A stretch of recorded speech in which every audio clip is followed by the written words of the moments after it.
CJ Taxila Tamil podcast உங்களை இந்த ஆழமான விவாதத்துக்கு வரவேற்கிறது. வீட்டில் இருந்தபடியே வரி சட்ட வழக்குகளை கேட்டு மகிழுங்கள்.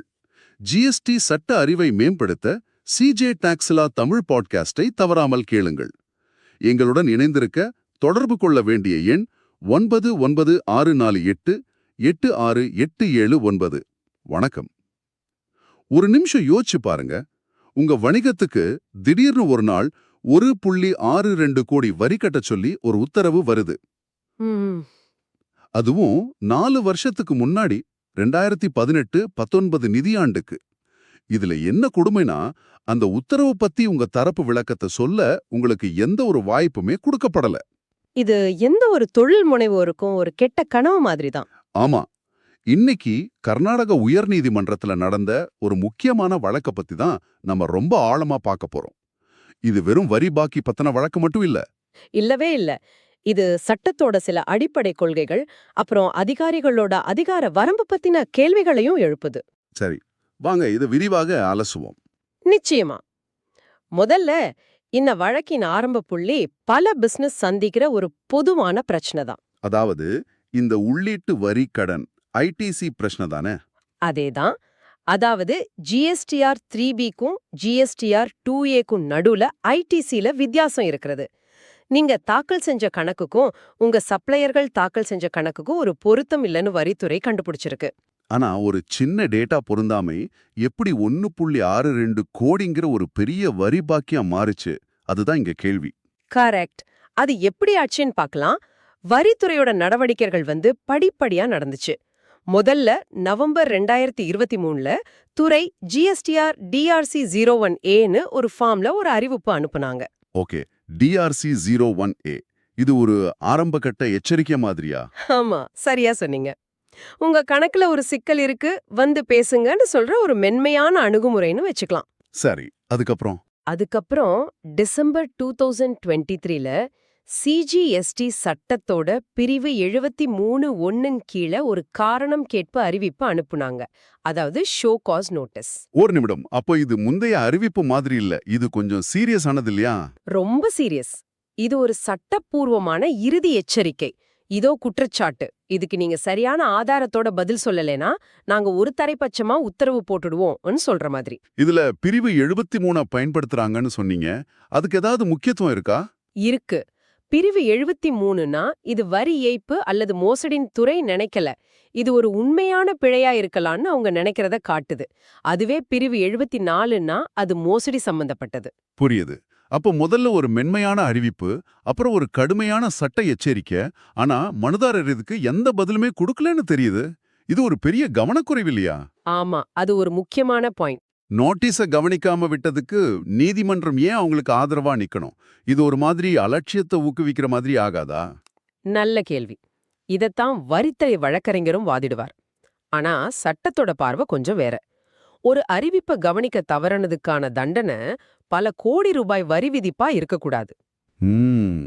இங்கதான் இயற்கை நீதிங்கிற கோட்பாடு உள்ள வருது.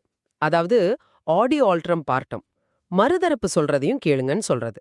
இது சட்டத்தோட அடிப்படை. அப்போ பதில் வராததால வரித்துறை நேரா அந்த 1.62 கோடி ரூபாய்க்கான உத்தரவை போட்டுட்டாங்க. அதுதான் நீங்க ஒருதலைப்பட்சமான உத்தரவுன்னு சொல்றீங்க. சரிதான். மார்ச் 12, 2024ல ஒரு தீர்ப்பு உத்தரவு பிறப்பிச்சாங்க. சட்டத்துல இத எக்ஸ் பார்ட்டி ஆர்டர்னு சொல்லுவோம். X party. ஆமா, அதாவது ஒரு தரப்பு வரலன்னா இருக்கிற தரப்போட வாதத்தை மட்டும் வச்சு எடுக்கிற முடிவு. ஒரு கால்பந்து மேட்ச்ல ஒரு டீம் வரலனா வந்த டீம் ஜெயிச்சதா அறிவிக்கிற மாதிரி. ஆனா சட்டத்துல அது அவ்வளவு சுலபம் இல்லையே. இல்ல, அப்படி அறிவிக்கிறதுக்கு முன்னாடி அவங்க ஏன் வரலன்னு பார்க்கணும். இந்த கேஸ்ல மனுதாரருக்கு நேர்ல விளக்கம் சொல்ல ஒரு வாய்ப்பு கூட கொடுக்கல. இது ஒரு பெரிய நடைமுறை பிழை. சரி, இந்த உத்தரவை எதிர்த்து தான் அவங்க கர்நாடக உயர்நீதிமன்றத்துக்கு போயிருக்காங்க. அங்க அவங்களோட வாதங்கள் என்னவா இருந்துச்சு? அங்க அவங்க 2 முக்கியமான வாதங்களை முன்வச்சாங்க. முதல் வாதம் ரொம்ப நேரடியானது. ஆமா, நாங்க அறிவிப்புகளை கவனிக்க தவறிட்டோம், அது எங்க தப்பு தான். ஓ, தப்ப ஒத்துக்கிட்டாங்களா? ஆமா, ஆனா அதோட நிறுத்தல. ஆனா எங்க தரப்பு வாதத்தை கேக்குற உரிமைங்கிறது எங்க நடைமுறை பிழையை விட ரொம்ப பெருசு, எங்களுக்கு இன்னொரு வாய்ப்பு கொடுங்கன்னு கேட்டாங்க.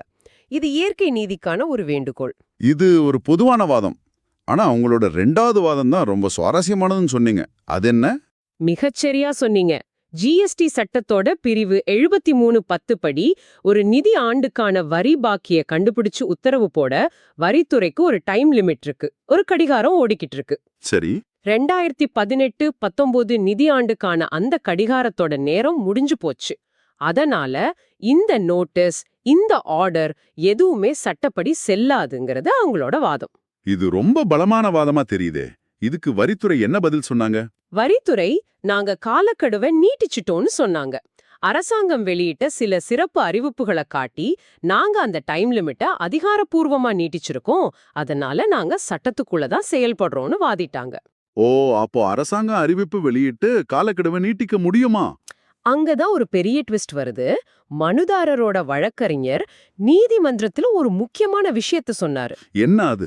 வரித்துறை எந்த அரசாணை அறிவிப்புகளை நம்பி காலக்கெடுவை நீட்டிச்சதா சொல்றாங்களோ அந்த அறிவிப்புகளோட செல்லுபடியாகும் தன்மையே உச்சநீதிமன்றத்துல ஒரு சிறப்பு விடுப்பு மனுவுல, அதாவது SLPல விசாரணையில இருக்கு. என்னது, உச்சநீதிமன்றத்திலயா? ஆமா, இது வழக்கின் அடித்தளத்தையே அசைச்சு பாத்துருச்சு.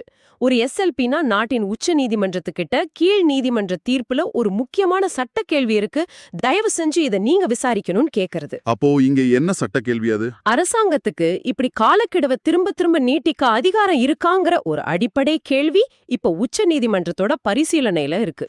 அப்போ கர்நாடக உயர்நீதிமன்றம் ஒரு இக்கட்டான நிலைமையில இருந்திருக்கு. ஒரு பக்கம் வரித்துறையோட நடைமுறை பிழை, இன்னொரு பக்கம் இந்த வழக்கின் சட்ட அடிப்படையே கேள்விக்குள்ளாக்கப்பட்டிருக்கு. இந்த நிலைமையில நீதிமன்றம் எப்படி ஒரு தீர்ப்பு வழங்க முடிஞ்சது? நீதிமன்றம் ரொம்ப சமநிலையான, புத்திசாலித்தனமான ஒரு முடிவெடுத்தது. முதல்ல மனுதாரருக்கு நேர்ல வந்து விளக்கம் சொல்ல வாய்ப்பு கொடுக்காதது இயற்கை நீதிக்கு எதிரானதுன்னு ஏத்துக்கிட்டாங்க. ஓகே. அதனால அந்த 1.62 கோடி ரூபாய் வரி உத்தரவை ரத்து செஞ்சுட்டாங்க. அப்போ மனுதாரருக்கு முழு வெற்றி கிடைச்சிருச்சா? முழு வெற்றின்னு சொல்லிட முடியாது. நீதிமன்றம் அந்த உத்தரவை ரத்து செஞ்சாலும் வழக்க முழுசா முடிக்கல. அப்போ என்ன செஞ்சாங்க? வழக்க திரும்பவும் அதே வரி அதிகாரிக்கு மறுபரிசீலனை செய்ய அனுப்புனாங்க. ஆனா ஒரு ரொம்ப முக்கியமான நிபந்தனையோட. என்ன நிபந்தனை அது? ஆஹா, காலக்கெடு நீட்டிப்பு சம்பந்தமான அந்த SLP வழக்குல உச்சநீதிமன்றம் ஒரு தீர்ப்பு வழங்குற வரைக்கும் நீங்க இந்த வழக்குல எந்த புது உத்தரவும் போடக்கூடாதுன்னு சொல்லிட்டாங்க. ஆஹா, இது ஒரு புத்திசாலித்தனமான நகர்வு. ஆமா, நாடு முழுக்க ஆயிரக்கணக்கான வழக்குகளை பாதிக்கக்கூடிய ஒரு பிரச்சனையில உச்சநீதிமன்றத்தோட வழிகாட்டுதலுக்காக காத்திருக்கிறது தான் சரின்னு உயர்நீதிமன்றம் முடிவு செஞ்சது. இதுல 2 தரப்புக்கும் நியாயம் இருக்கிற மாதிரி தெரியுதே. கண்டிப்பா. இன்னொரு விஷயமும் செஞ்சாங்க. இந்த உத்தரவு போட்ட மார்ச் 2024ல இருந்து உச்சநீதிமன்றம் தீர்ப்பு சொல்ற வரைக்குமான காலத்தை அந்த காலக்கெடு கணக்குல இருந்து விலக்கிட்டாங்க. ஓ, அப்போ உச்சநீதிமன்ற தீர்ப்புக்கு அப்புறம் காலம் கடந்துடுச்சுன்னு மனுதாரர் மறுபடியும் சொல்ல முடியாது. சரியா சொன்னீங்க.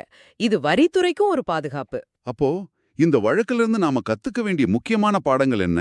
வரித்துறையிலிருந்து வர எந்த நோட்டீஸையும் அசால்ட்டா எடுத்துக்க கூடாதுங்கிறத முதல் பாடம். ஆமா, அது ரொம்ப ரொம்ப முக்கியம்.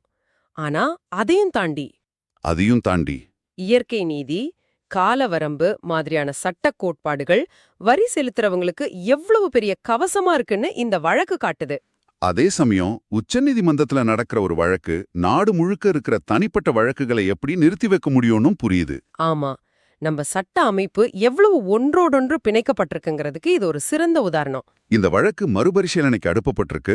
அதோட இறுதி முடிவு உச்சநீதிமன்ற தீர்ப்புக்காக காத்திருக்கு. ஆனா இது உங்க எல்லாருக்கும் ஒரு சிந்தனையை தூண்டுற கேள்வியை விட்டுட்டு போகுது. வரி விதிப்புக்கான காலக்கெடுவை அரசாணைகள் மூலமா நீட்டிச்சுக்கிட்டே போக முடியுமான்னா அந்த அதிகாரத்துக்கு என்னதான் எல்லை? எந்த புள்ளியில ஒரு நீட்டிப்புங்கிறது பழைய கணக்குகளை எப்ப வேணாலும் திறக்கிற ஒரு முடிவில்லாத அதிகாரமா மாறி ஒவ்வொரு வரி செலுத்துபவருக்கும் ஒரு நிலையற்ற தன்மையை உருவாக்கும்? சிந்திச்சு பாருங்க. இது CJAT Tax Law Tamil podcast. உங்கள் GST legal learning partner. GST சட்டம் பேசும் உங்கள் தோழன்.